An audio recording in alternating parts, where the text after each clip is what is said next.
Philippe Alauzet, dans les murmures de la forêt ravie, rouergue noir.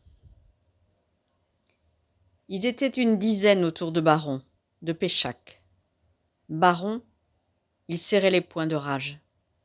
Il avait des larmes dans les yeux, et on savait pourquoi. Ils auraient tous eu la même rage et la même peine s'ils avaient été à sa place. La machine faisait un bruit d'enfer avec ses puissants vérins. Un gars attachait la bête par une patte, puis le bras articulé montait, déposait la carcasse dans la benne.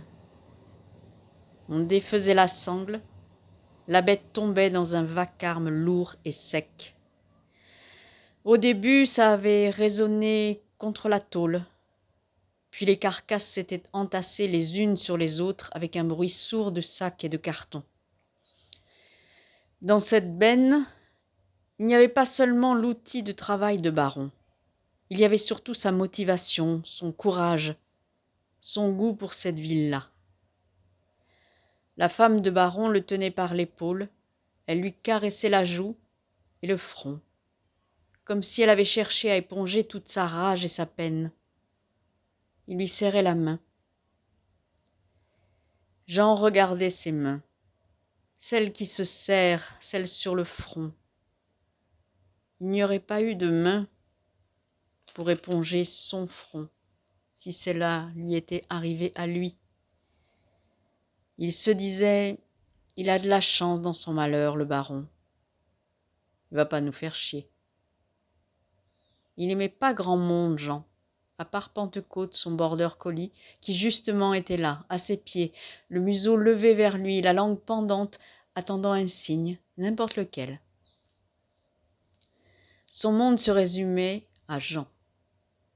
Son champ de vision s'était définitivement réduit à l'homme et à celui que l'homme attendait de lui.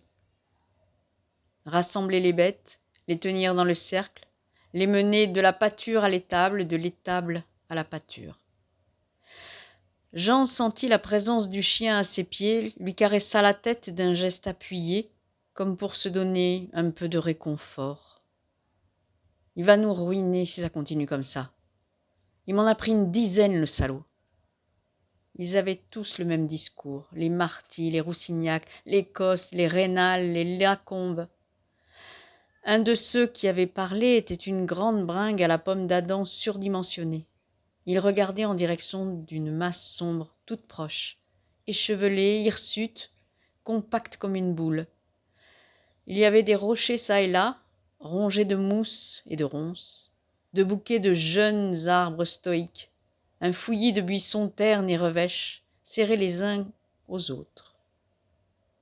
Derrière venait le monstre, replié sur lui-même, agité faiblement par le vent froid et sec emmêlé de fougères, de branches mortes, de baies piquantes, de troncs envahis de lichen, parfois pourris sur pied, sans ciel, avare de lumière, patient et attentif et mauvais. Nul n'en doutait dans le coin, mauvais comme une vieille fille sans âge, et avec ça une odeur de terre lourde, une odeur brune, presque noire. L'homme regardait vers la forêt, une enceinte lointaine et proche qui encerclait le pays, bouchant tout horizon. N'importe où que se pose le regard, elle était là, barbouillée de brume. Comme elle était impénétrable, ses yeux y cherchaient les bêtes d'avant, celles des nuits de pleine lune, celles qui se cachaient derrière les portes sous les lits. Ils étaient là, il était là, le monstre.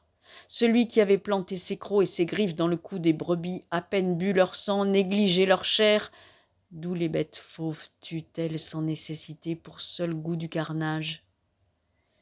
Comme il faillit bien un coupable, il était là, caché, à l'affût.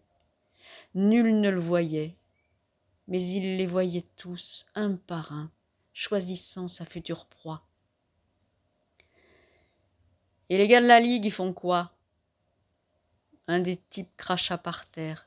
« S'il manque de fusils, j'en suis, plutôt 2 fois qu'une. » La Ligue, elle était censée protéger les brebis et le mode de vie des loups. Ici, on s'en fout pas mal du mode de vie des loups. Depuis qu'il est de retour, on compte les cadavres d'ovins par dizaines. Personne n'a les moyens d'encaisser une telle perte sans broncher. L'été, les brebis dorment le jour à cause de la chaleur. Elles ne sortent manger que la nuit. Et aucun des bergers présents ne peut se permettre de négliger toutes les autres activités que nécessite une exploitation. C'est une rude vie.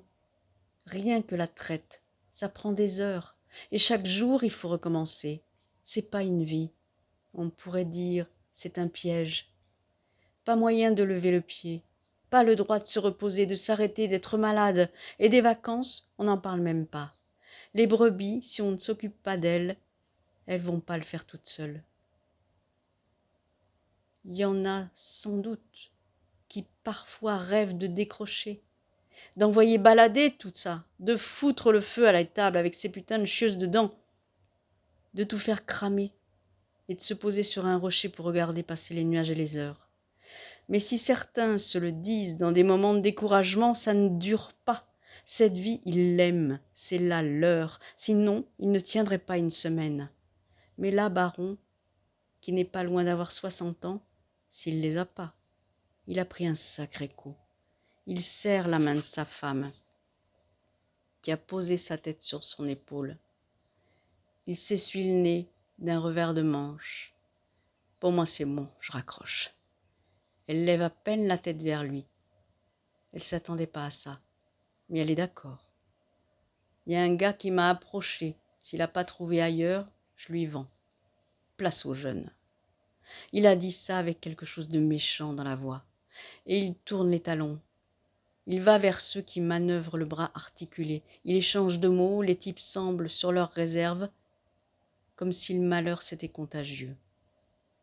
Ça peut l'être. Il signe un papier. On lui tend un bordereau détaché d'un bloc. Et il s'éloigne sans se retourner. Du coup, les autres aussi se dispersent. C'est sinistre. C'est un match charogne. Sous ce ciel incolore battu par une gifle qui tire la peau et sèche les lèvres. Et ils ont du boulot qu'ils vont accomplir en savourant la chance d'en avoir encore sur la planche. Jusqu'à pas d'heure. Jean baisse la tête vers Pentecôte. Lui aussi va partir. Le chien comprend et fait des ronds autour de lui. T'es un bon tireur? Si on organise une battue pour buter ce fumier, t'en es? Le gars qui a parlé, la grande bringue à la paume d'Adam surdimensionnée, est un des derniers à rester. Il y en a 2 autres avec lui. Ils ont un air farouche. Il y en a un qui jette un doigt accusateur vers la forêt. La grande bringue regarde Jean fixement. Il a peut-être un air de défi, mais pas beaucoup d'illusions. Ils ne s'aiment pas. Tous ici ont fait de longues études. Les jeunes en tout cas. Et les moins jeunes, c'est à peu près pareil. Tous ont étudié, réfléchi, acquis une expertise qui n'a rien à envier aux autres professions, sont des techniciens dans leur domaine, des entrepreneurs au rendez-vous de fortunes diverses, mais des chefs d'entreprise performants. Jean, à leurs yeux, c'est la caricature du paysan tel que l'imaginent ceux de la ville. Un pecno, taiseux, frustre, méchant, arriéré, arc-bouté sur sa bêtise, il les ferait tous passer pour des sauvages, ça les dégonde. Jean mâchouille quelque chose, sans doute sa rancœur envers tous et tout. Il regarde vers la forêt comme s'il la fouillait, puis il lâche. C'est pas mon problème. Et si c'était mon problème, j'aurais besoin de personne pour le régler.